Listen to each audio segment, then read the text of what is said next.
Hey, this is Christina Feliciano with Feliciano Friends. I have David Koehn, did I say it right? Yes. Today, and he is the founder of a business that he sold successfully, and also the founder of Koehn Ventures. Yes. And he's here, and we're going to talk all about what he's done and where he is now and what he's building. So let's first talk about where you came from. Tell a little bit of your background of the first business you built and sold to start this new entrepreneurship. Awesome. Yeah, so my journey began at 24 years old. Grew up in Virginia out in the woods, and there was no what part of opportunity. Virginia? We talked Southampton County, Virginia. So is it close to Roanoke? It is No. Probably Roanoke's western Virginia. Okay. So this was southeastern Virginia, right on the North Carolina line. When you drive into North Carolina, it's about, like, as soon as you hit the Virginia, it's your very first street that you hit. Okay, so you're right. Got it. You go into the woods. Okay, very cool. Do you still go up there at all? I go up there about once a year. Okay, and, like Christmas time? Christmas time or something like that, I'll go up there. But basically, it was peanut fields, dirt bikes, lots of beer drinking and overalls. All that stuff. Yeah. It was very, very rural upbringing. So at 21, I decided to move to Florida. Moved to Florida. You moved to Jacksonville or a different city? I came to Jacksonville. I knew no one. I had no money, no job, and got my first job as an electrician. Yes. And shortly after that, I wanted to create my own destiny. So with a $12,000 loan from my dad, I founded my first company at 24, which was Cutting Edge Lawn at the time. Okay. Just a small little lawn business. Yes. It was me out cutting grass, and for several years. So let me ask you, the 24 or the 12,000. So did you just invest in? I'm sure equipment. Was it also advertising? Was it staff? What did you use that investment for? Oh no, that was just enough for a trailer. Okay, that's what I was saying. Just lawnmower, the equipment. And the weed eater, Just to get everything. Just enough to get me going. Okay. And I worked actually by myself, just out doing routes and getting clients by just knocking on doors and handing out business cards. Okay. And I worked for just me for several years. Okay. And then I finally decided that I wanted to grow this into a true business, and started buying the books and reading about designs and landscapes, and really just got caught with the entrepreneurial bug and decided that I wanted to really grow this business, and started to take things more seriously. So then when you started taking more seriously, what does that mean and what did you do? So I started actually trying to go after more commercial properties and hotels and different things, and I just would go in and try to build relationships with the service managers or the property managers, and then fortunately we were able to start gaining a little bit of ground in some of the commercial accounts, and then it became too big for me to do by myself, and I've just Let me ask you, organically this grew. is probably a silly question, but I have a question for commercial. Are you also in charge of how they need to water? Yeah, so we did the irrigation, irrigation, horticulture, trees, most of our I just did those mainly just like the horticulture, because we had a farm. My dad got his master's in horticulture, and I always think of landscaping as just like cutting things. And I'm like, wait a second, if you're doing commercial, you probably have to do more of the back end of all of that as well. Yeah, so I had to learn a lot. I brought a lot of growing people in, and everything. That's really I had to interesting. get my licenses. Yes. I went through and got licensed for horticulture. You name it. If it was outdoor, we did it. So that's how the name became Koehn Outdoor. So started as just a little mom and pop lawn service. Quickly started to grow. I changed the name to DM Koehn Landscaping, and then from there it evolved into Koehn Outdoor once we really started to expand. But lots of failures, lots of very hard lessons that I learned in growing and scaling a business from zero, from one person startup to over 100 employees. Okay. That's quite a few. How long did that take from startup? 20 years, baby. Okay. 20 years. It's funny to look back now because it feels like it went by so fast. Yeah. But when you're in the grind and you're out there every day sweating, putting in that effort, it feels like it's never ending. So, but life happens so fast, right? It does, because it's just, stuff's coming at you so fast that you really do kind of just get lost in the matrix, because you're just really pushing. I'm thinking like, oh, is he's gonna? Oh, should we still work together in some capacity? In 20 years, it would be like 70. You'd still just be like in your late 30s. You still can get free a man, still live a long, happy life. It's business will definitely tear you apart. So Oh no. yeah. No, Me and it's Izzy? No. yeah. So the main thing that really the most stressful part about it, of course, is trying to inspire your team members and trying to keep all of the team members that you have happy to be there, building culture, and it's very, very challenging to transition from a small company to an enterprise company. And that's why I'm creating Koehn Ventures, is because I feel like so many business owners, they're very good at the trade that they start. Yeah. So whether it's landscaping, whether it's plumbing, whether it's electrical, they got into that trade, one, because they were hard workers. Two, because they had self-confidence that they could do it and no fear, like I can do this, right? And that's very important traits to have in business, is you have to be able to just go all in and make it happen.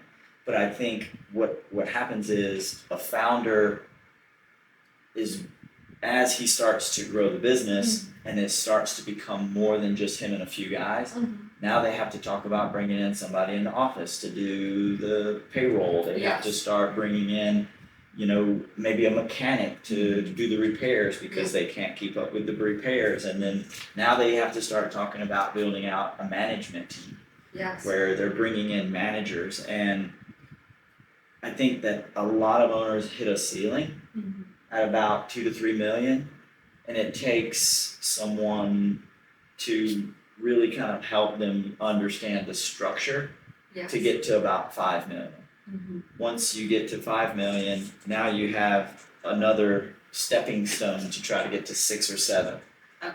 And then there's a whole nother level to get to 10. So every 2 to 3 million of sales and revenue in a service-based business, the way you operate your company changes. Okay. And you can't have the same mindset at 2 million as you do at 5. You can't have the same structure. So I think having a long-term vision and being able to sit down and discuss with you and people on your staff of where do you want to go? How big do we want to go? What are our margins? What are the sectors of work that we want to work in? And who are we going to have to become as leaders for us to take our business there? Yes. Because that, I think, is another part of it, is just because you know how to do the job doesn't mean you know how to lead other people. That's true. So I think that's really just a huge lesson in leadership in business, is that company owners are good at their trade, but they're not good at leading other people. And then that has to be learned. It's a muscle that you have to train. And unless you're going to go to leadership school or classes or, the best way to get somewhere is to ask somebody coming back. Right? Yes. Ask somebody who's done it. Yeah, I understand that. And that's really the premise of why I wanted to kind of put myself out there and help other entrepreneurs break through these barriers, because I truly know how hard it was for me to break through those barriers, and I know the consultants that I had to bring in, the mentors that I had to bring in, and the people that I had to put around me. And I would not be sitting in this chair as someone who so successfully sold a company if I wouldn't have had people in my life who helped me get across those boundaries. Yeah. So now I just feel like God has blessed me, and now it's time for me to give back. Yeah. So speaking of now the new venture, the Koehn venture, what is the gap that you see in the traditional business coaching that you are trying to basically fill that gap and help people? Yeah, that's an excellent question, because I think really what's missing. Who are your clients? Yeah, so service-based contractors are going to be my main focus, because I think that we all have the same challenges. Landscapers, roofers, plumbers, electricians. Yes. We're all fighting for the same workforce. because there's only so many brave that's men and right. women out there Yeah. who are willing to work in the 100-degree heat from sun up to sundown. Yeah. And you've got all these gig economies, people can go drive Uber or whatever. Yes. So finding the right team members and also training those team members and understanding how to build that out. I just think that a lot of business coaches, and you see, no offense to all these big guys that you see online that are running like, the Grant Cardones of the world and all these people, they've just now started hitting the service-based trades. If you see their content, it's like, if you're a landscaper, Hermosi, Cardone, all these big guys, they're promoting that we're helping now service-based businesses. And if they've never ran a service-based company and they've never had the crazy calls at 7 o'clock in the afternoon, hey Ross, the mower's in the lake. But Johnny left. He's gone. It's just like it's not traditional business. It's a completely different world. So I think like working with a coach or working with a consultant who has actually walked the path, because information without application doesn't change anything. There's no transformation. So what I really want is full transformation, and that happens within. Yes. So a big part of what our leadership development is about also is working on yourself and understanding that you have to become a better leader yourself. And a lot of that is rooted in your faith, your beliefs, and that is a huge thing that I think is missing just in traditional coaching. So for us, our ecosystem is, hey, we're going to come in. We can help you scale your business. We can help you structure your business. We're going to get you the right processes, the right structure, the right vision. From there, we're going to get you into a mastermind or in a group of people who've done what you've done, not just me, who can help you and learn from your peers. From there, we can also even help you transition to sell your business. And then lastly, we're even going to be able to help you deepen your faith and become a better human, better father, better dad, better husband, and allow you to deal with the stress of business ownership, because I think it's tearing families apart because everybody is addicted to like the hustle culture. And I think even social media has made it worse. It's like the look what I have era that we live in. And people think that if you're not up at 4 a.m. and working until midnight, that like they wear that like this badge of honor. But what it's doing is it's tearing them apart. They're losing their identities. They're losing I'm guilty. Like your identity becomes your work, because that's all you think that you focus on. So when you put your identity in your work and not our Heavenly Father, I agree. It really can you're actually putting up points on the wrong scoreboard is all it is. You're gaining business, you're gaining clients, but are you gaining points at home? Like, are you, have you made any of your son's t-ball games? Like, but you signed a lot of contracts. So I think that's really, and the reason I wanted to incorporate that is because I failed at so much of it. And I look back and there's so many things that I did wrong in growing and scaling my business over that 20-year period, that I want to make sure that I can help other younger entrepreneurs who are coming up the ranks, that I can keep them out of some of those valleys, because they're avoidable if you have the right people in your corner. And unfortunately, I didn't have, the right direction and the right structure until it almost killed me. I can get that. So couple questions. How do you help people like stay on track and do good? Like, what's something like that you could just advise? As far Just as to not lose themselves. I think that really having your morning abide time That is good. is, you have to have that alignment in the morning before you hit the door and then you go out into the world.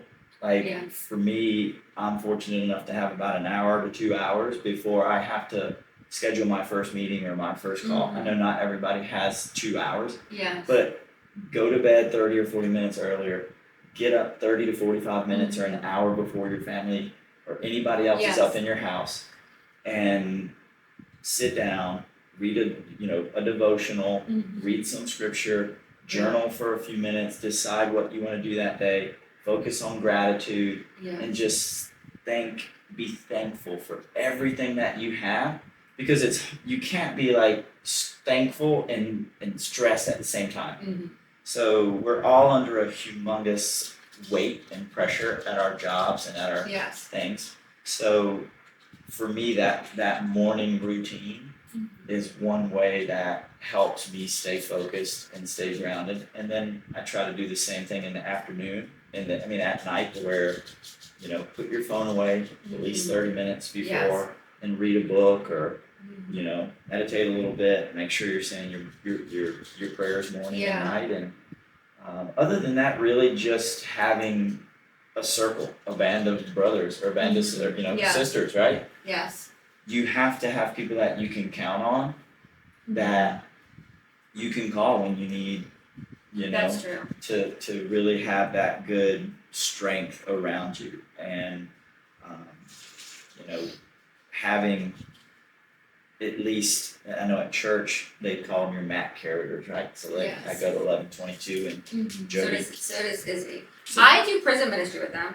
Yeah, so but Joby says you'll have to have 4 people in your life that are your mat carriers, that hold you accountable, and that you share everything with. And that way they see you when you're sliding off the ledge, and they're love you enough to tell you the truth. Yes. To say, hey bro, you're falling off track. So I think in my experience, when I held myself more accountable to the gym, to my abiding time, and to working on myself first, the business success was a byproduct of me working on myself. Okay. When I was just scatterbrained and so focused on the business but not focused on myself, I gained 80 pounds. I drank beer every night. Yeah. I wasn't going to church. I wasn't, the best husband. So what happened? My life blew up. Yeah. And my business was almost bankrupt. And mind you, at that time we were doing millions in sales. So from the outside looking in, everybody thought I had it figured out. I got a company doing 5 million. I've got the house. I've got the car. I've got the beautiful family. But what they didn't know is inside I was broken. I was absolutely about to lose my mind every single day. And then one day, I remember after my daughter was born, my daughter is now 10, and I remember just bending over to tie my shoes and was out of breath. And I thought to myself, David, if you don't change, you're going to die of a heart attack. You're not going to watch this little girl walk down the aisle. You need to change your life. And I started going down that journey of weight loss and leadership and accountability and, it's sanctification. Yeah.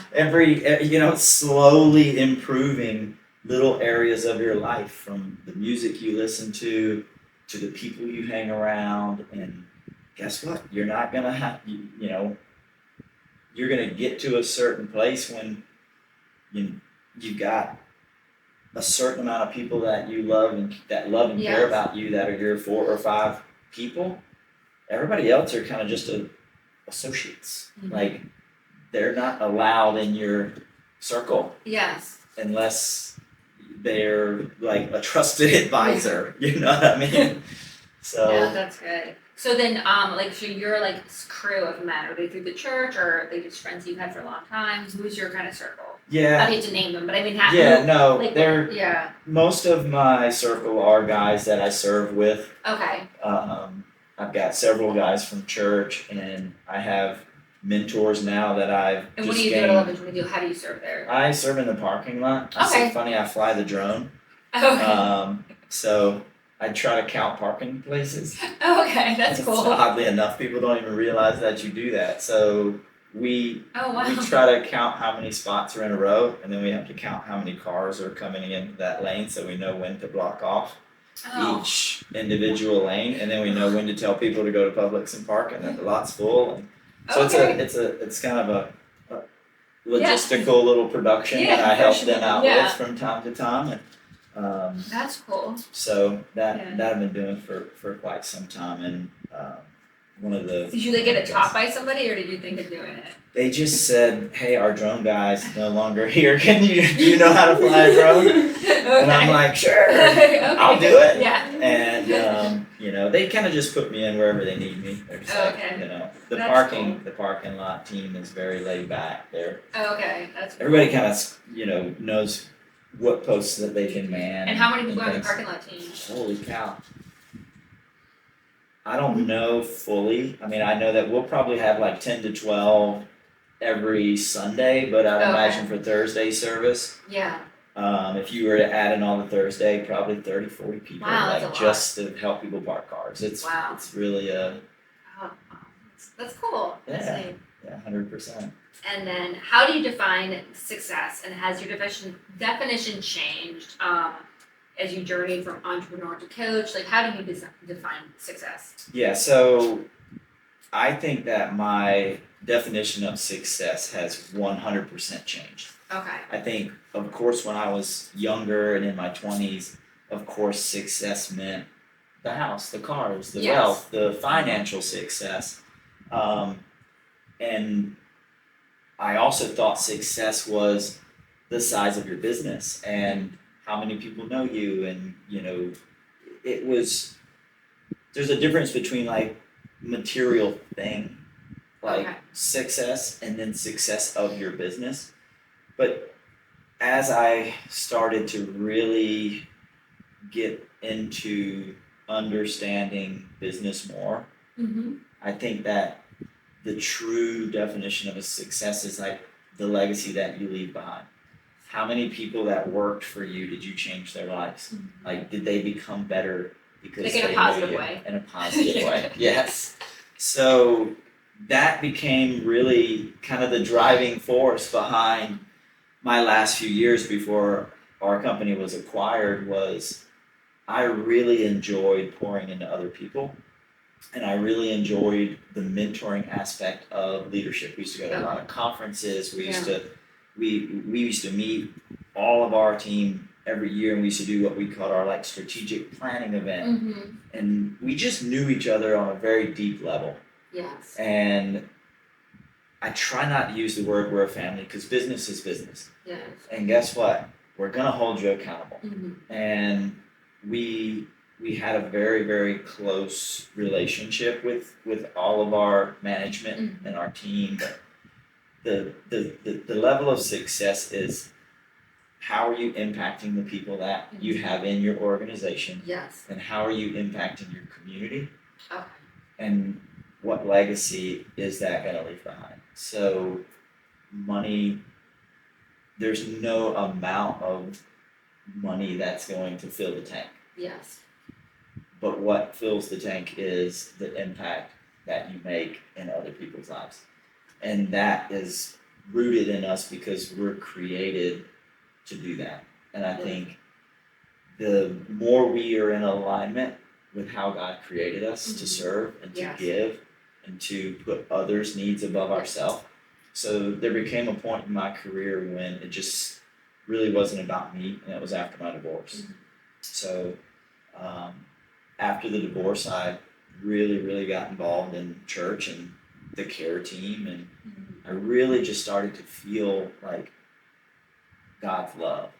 Yeah. And it was like, wow, this is like deep. Like I've never had other people pray over me like that. I've never had people care about me so much and call me Yeah. and check on me, and just pure hearts and pure people that just really had a deep sense of care. So it really just enlightened me to where I went into work one day and I just said, guys, this isn't my business. Just because my name's on the door, Yes. this is you guys.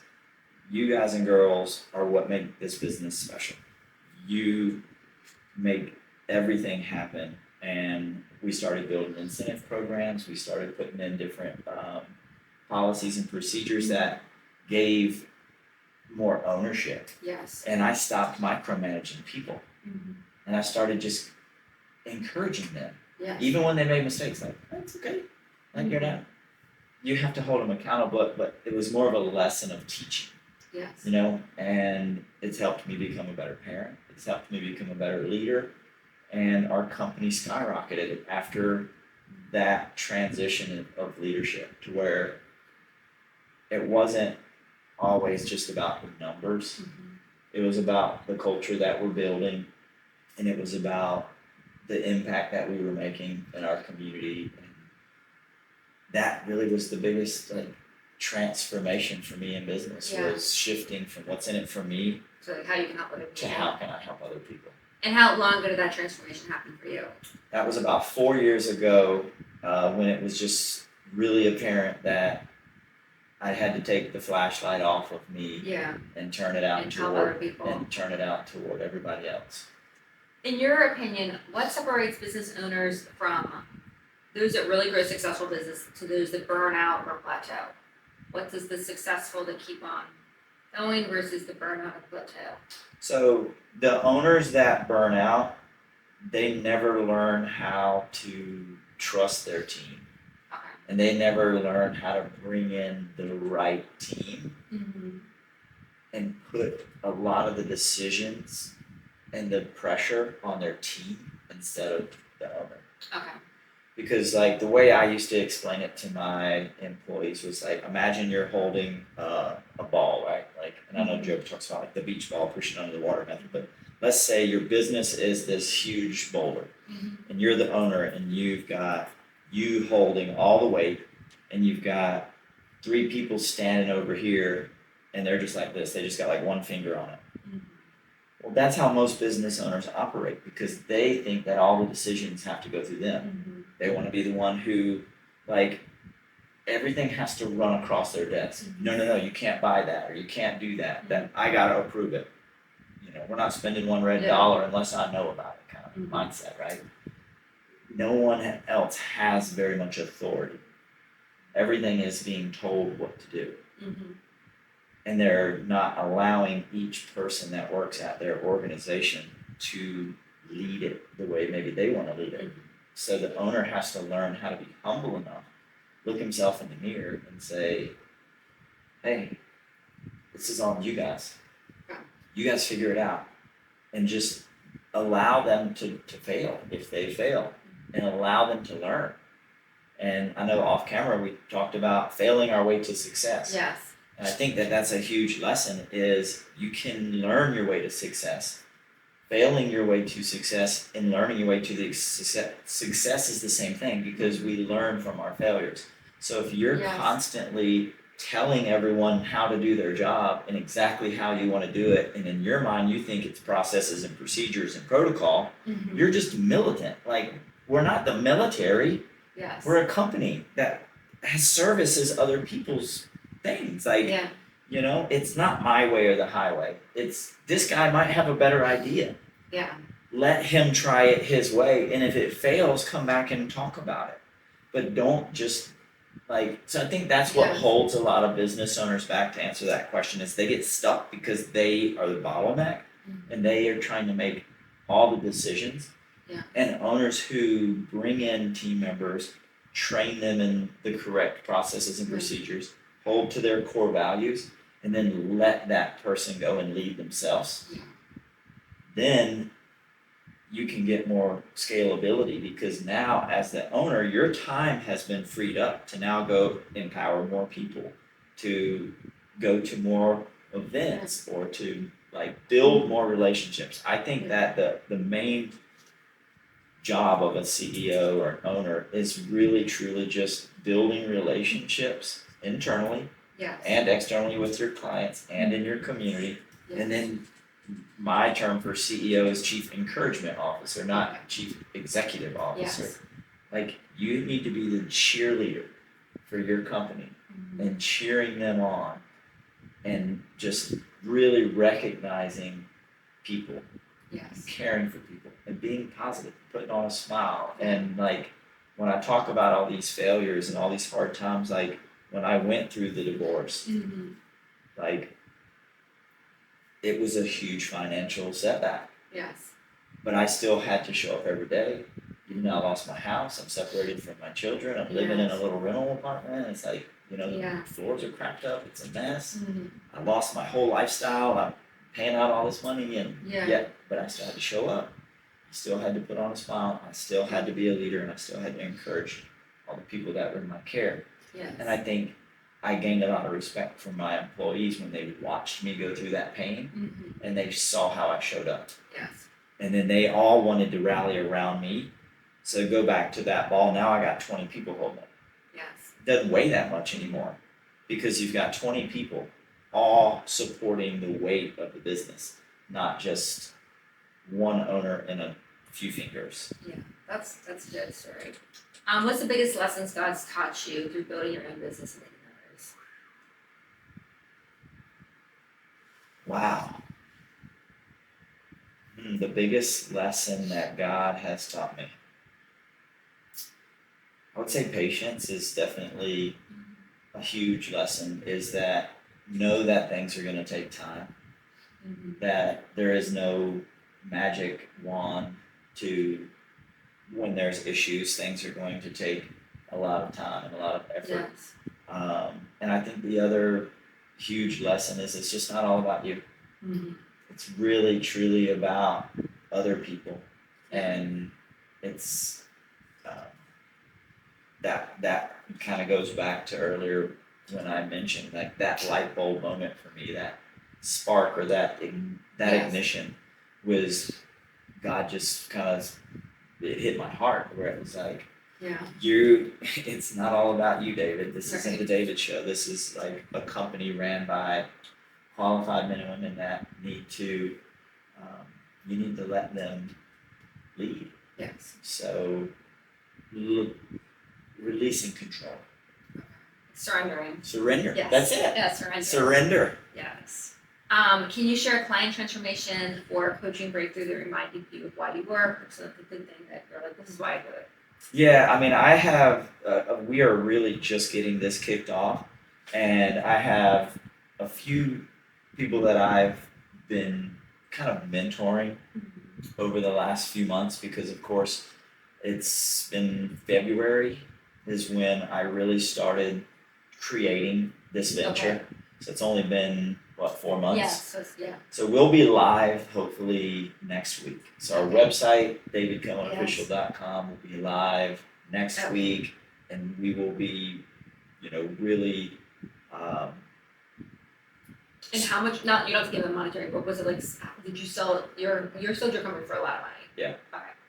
So I could retire if I want to, put it that way. Okay. If I wanted to never work again a day. Just for, I'm bringing it up for why people would want to be part of your ventures. Is why I introduced right there. So, our company just, figure wise, when I mean, you can say if you feel comfortable. I was just trying to do it to try to plug that.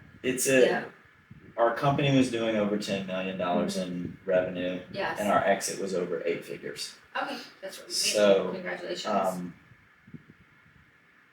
At that point in time, I could have just said, you know what, I'm done.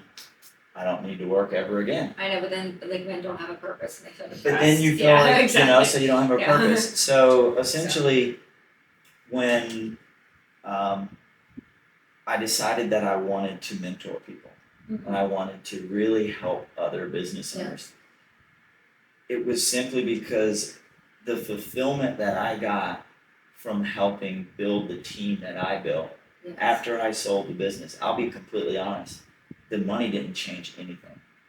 I actually did go into like a short period of depression because there's a purpose in the chase. There was I get that. Yeah. So like we find the dopamine comes in the journey, not the goal. Yes. And the process of building something is truly what brings fulfillment. Because you'll notice that so many people in their life, they chase this goal and they get it, like sports people, right? It's like, Yeah. oh, I won the Super Bowl. Now what? When next Super Bowl. I think it's Sean Weatherford. He's a really, really amazing inspiration, Yes. Christian guy as well. And his story is the exact thing. He's like, the night I won the Super Bowl, I wanted to like literally jump off a bridge. He was like depressed, miserable, because He's like, he had now been what? chasing this thing, and now I got the thing. Now what? Like, what is next? I'm 46, but I sold my company when I was, 44. Yeah. So it was just like, I missed the camaraderie of my people. Yes. Like, you've worked with Izzy now for how long? 3 years. 3 years.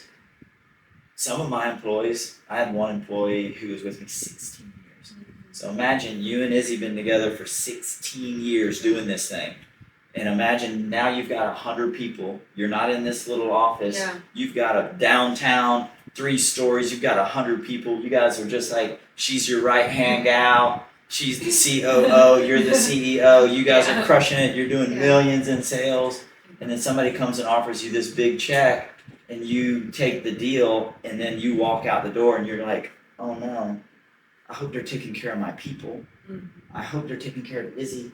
Is Izzy okay? Like, she was my right hand. So, like, my team that I built is still at the company that I sold. And then now I'm out here on an island all by myself.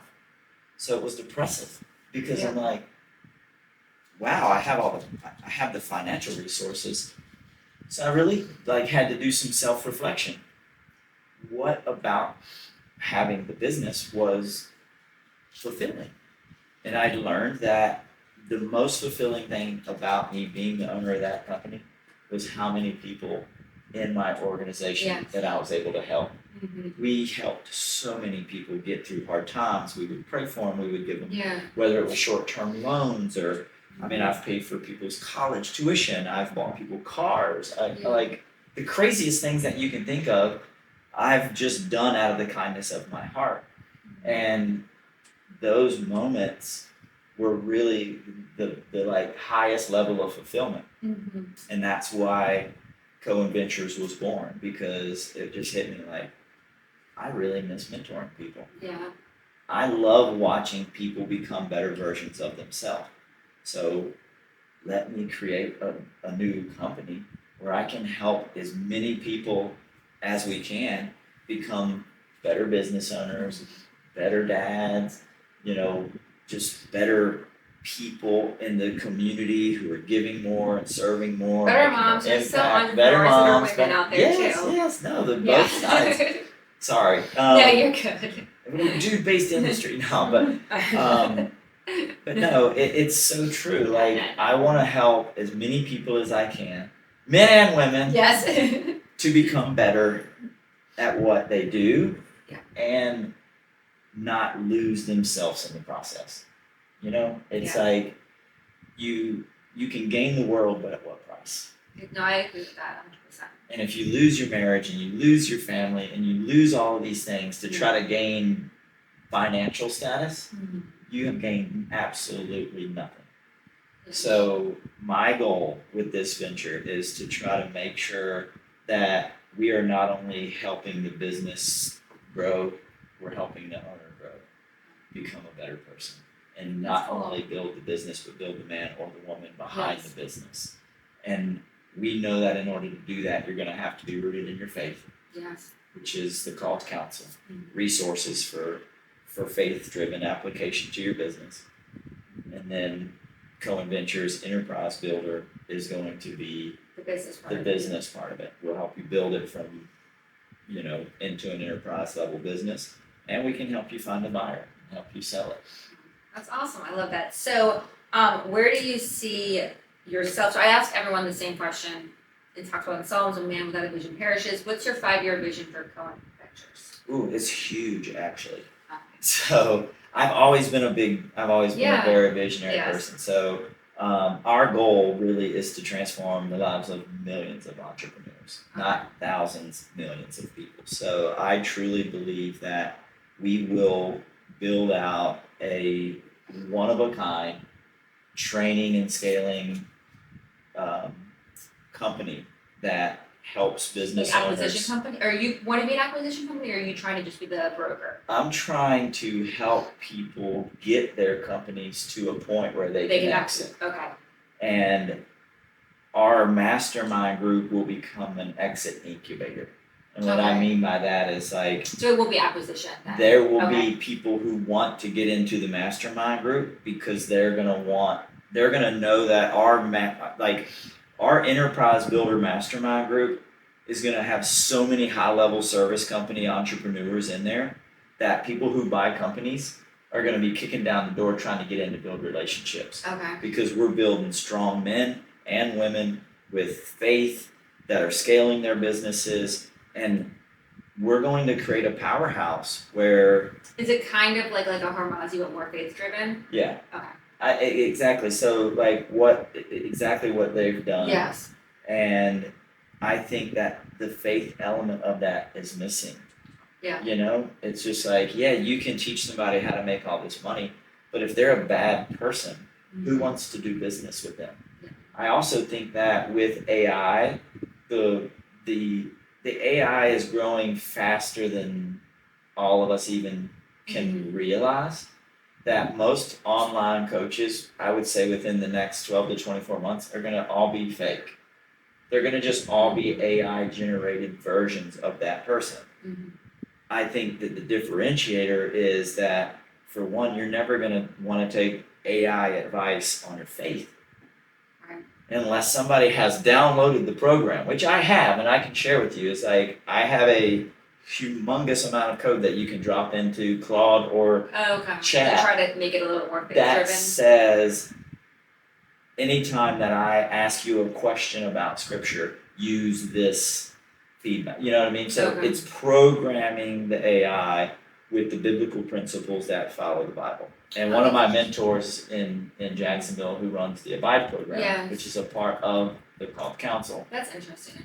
He shared that with all of our group because we have an Abide group, and that will be a part of the Called Council as well. So if you're in the Enterprise Builder program, the Called Council is a free resource. Okay, good. You get that free resource automatically for no charge, and then the Abide program is an 8-week program that we can walk you through about how to hear the voice of God and how to apply biblical principles to your business. Okay. And that we have an Abide group as well. So the goal is, as the Called Council grows, the Abide group and the Called Council will have a few times a year where we have joint retreats or things. So there's a big vision for all of it. Yes. And I think it becomes an incubator for entrepreneurs to come into Koehn Ventures, and no matter where they are in their journey of entrepreneurship, we have something for them. We can help them build their business, build their structure, and then we can help them, of course, get aligned in their faith,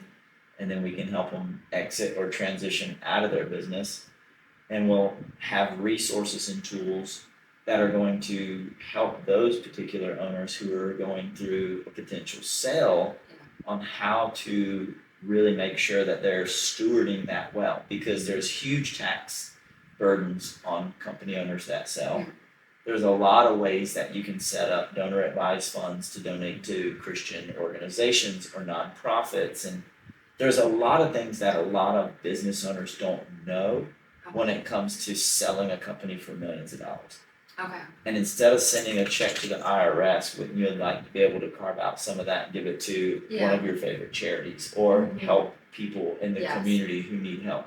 So I think that's another way that this ecosystem can drive impact for the future, is as business owners come into the platform, they learn how to scale their business, they end up selling their business. Not only are they going to walk away with a lot bigger payout because of our coaching and our mentoring, but they're also going to have people around them who are faith-based, who are going to be able to share them how to make the most impact with those resources. That's really neat. So that, I think, kind of just brings it all full circle, because again, the money's not the prize, it's the impact that's the prize. No, it's really inspiring.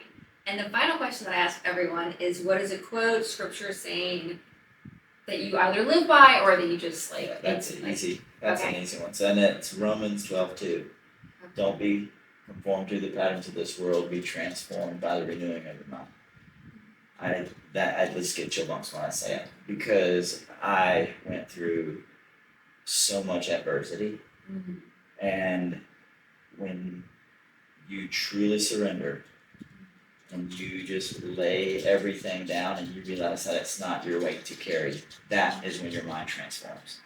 That's when that transformation happens, is when you realize that there's nothing that you cannot do or achieve or become with the Holy Spirit that lives in you. Mm-hmm. And once you make that mindset shift, Yeah. there's absolutely nothing that, if the tomb is empty, anything's possible. Yeah, or even like the scriptures. I don't know. I usually have most of them memorized, but just that the same power that raised Jesus from the dead lives within us. Mhm. And I'm with you. I I'm usually so, do remember verses, but that one I don't. Usually I'm pretty good. I'm terrible at I have a lot of remembering. scripture memorized. I'm terrible at memorizing scripture. Like reading comprehension was my worst grade in high school. Yes. And hey guys, if you know what, you don't have to be smart to be very successful. And I Let's think just I throw that remember in like there, I 'cause know a wasn't lot real of smart. scripture, but I don't remember always like I'll know like Genesis, like what they meant for evil, God intended for good. There's so many that I actually have so many memories I want to start rattling off. But I feel like I always do like I usually do the book, but not necessarily the verse. But that one I can't remember the book or the verse. I think it's Romans. There's so many powerful. I mean, I think that if someone has never really read the Bible, just start in Psalms and just read. That's what I always tell people. Just start in Psalms and read that book. Just read the book of Psalms, and if I that always doesn't, get an NLT, the New Living Translation. It's easy to read and get Psalms and just read Psalms, and you're gonna be like, oh, I'm not alone. Other people felt like I felt. just start there and just read through that. And if that doesn't like give you some guardrails in your life of how to be a better human, then maybe you're not human. So, but it's truly been an amazing like transformation, and I think for true transformation to happen, it all happens internally. That happens in your heart, and that happens by surrender and really just truly believing that you are a child of God and that He has you in the palm of His hands. And once you truly believe that, there's nothing that should stop you. There's no amount of adversity. Yes. Because we're supposed to we're gonna face trials of many kinds. Mm-hmm. And we're supposed to face them with joy. Like, how the heck do you do that, right? But once you have been through so much adversity, and you still come out on the other side, when you look back in your lives, no matter how old you are, everybody has had a tremendous amount of struggle. Like, not many people on this planet have just born into the best life ever. Yes. Like, if they are, they're lying. Mm-hmm. So everybody has faced adversity, and I think we put our own mental definition on what that adversity does and how it affects us. Yeah. And I think that the transforming of your mind part, you could really go deep into that, because if you have a transformed mind, you don't allow that adversity to control you. You don't allow that breakup or that thing or that person or that substance, or you have control of your mind, and you know that whatever you put your mind to, and you pray about it, and God will give you that strength. Whether you were, I had a pretty heavy drinking problem. I, had lots of other things that I struggled with, but I had to understand that I'm not, my identity is now rooted in Christ. I'm not that person. So you're not your past. You're not you are a new creation. And I just think that really a lot of people believe in God, but they don't believe God. Yes. They believe there is a God, but they don't believe. Even the demons believe. Yes. Yeah. So they don't trust. I guess that's the word. It's just you believe God, but you don't trust God. You don't trust He's the Lord of your life. Yeah. You still think you're in control. If you're successful, that's because you worked hard. I think that's a co-author. I think that you and God are co-authors of your life. Yes, we have to put in the work. We were called to go. We have to go and make disciples and serve and give and do the work. But we also have to have God with us. 100%. We can't go and do it alone. And a lot of people in this world still think that their like achievements are because of their hard work. I think it's I always try to be like really careful because they talk about in church like not to boast about tomorrow. So I always like say my things. I'm like, God willing, Jesus willing, because I know what I want. I know what I'm going for. But at the end of the day, it's all God willing. I mean, if it's His And will, to trust God that even when things don't go our way, that it's still for the greater good. Amen. That is 100% true. Is like you really just have to have this like complete understanding that everything is happening for the good. That was an awesome way to put it. It's just like we're fighting the good fight. If it's something that you're going through, that's not the, you know, life isn't all cupcakes and rainbows. Yeah, I have a little. I'll wrap this up. But I have a little book. It's like I think I sent to you the other day. Just like it's Christian, but it's like breath work. But it's like breathing definitely helps, just like to calm you. But it has like little like devotional with like little like breathe in, breathe out with different scriptures, which really helps me a lot. That's awesome. I'll share it at the bedside. It really helps me. Yeah. So, all right. Well, thank you for watching Feliciano Friends. We're gonna show all David Koehn's website, and if you're an entrepreneur and you're looking for help, reach out to him or for the Koehn Ventures, or the Call to Counsel. Thank you so much. Thank you guys. See ya.